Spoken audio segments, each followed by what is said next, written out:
लाश वसूल हुआ है। मैं उसी घर से मैं वही अफेक्टी हूँ। मेरे घर में पहले भी मेरा एक भाई शहीद हो चुका है, उसकी मज़हब लाश फेंक दी उन्होंने। अब मेरा भाई असान कमरानी और रिजुल्ला कमरानी 14 फरवरी 2020 को जुम्मे के दिन जबरी तौर पर दोबारा से जबरी तौर पर उन्हें लेके गए, अगवा किया। अभी तक उनका कोई भी पता नहीं है। मैंने FIR कटवाई, मैं दर गई। जब मैं घर से निकलती हूँ मुझे लोगों की नजरें चुभती है। हम ऐसे घरों से नहीं उठ के आते कितने तकलीफ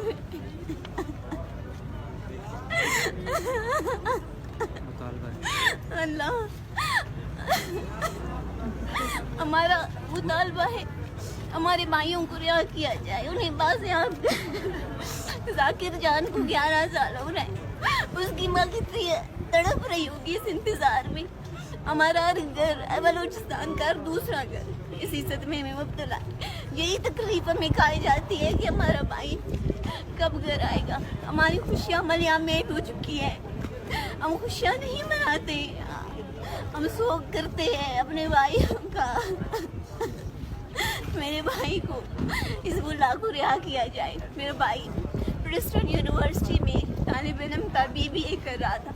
ये रियासत उन्हें चांद कर निकाल के लेके जा रहा है। हम अपना पेट काट कर अपने भाइयों को बढ़ाते हैं, खुद नहीं पढ़ते। कोई बाशऊर हो मुल्क और कौम का नाम रोशन करे, मगर आप लोगों ने चांद कर लेके जाते हो। हमारे घर में ले दे के 1-2 मर्द होते हैं, उनको या तो मनशियात में मुब्तला कर देते हो या फिर हुकूमत खानों के हवाले कर देते हो। हमारे भाइयों को लौटा दो। मुझे नहीं समझ आती मैं कहाँ जाऊँ, किससे दरख्वास्त करूँ, कैसे बोलूँ मेरे भाई को लेके आए। मैं अकेली हूँ, मैं सरापा एहतिजाज हूँ।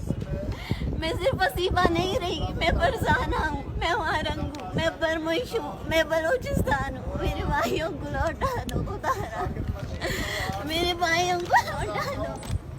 मेरी अम्मी तड़प कर रोती है।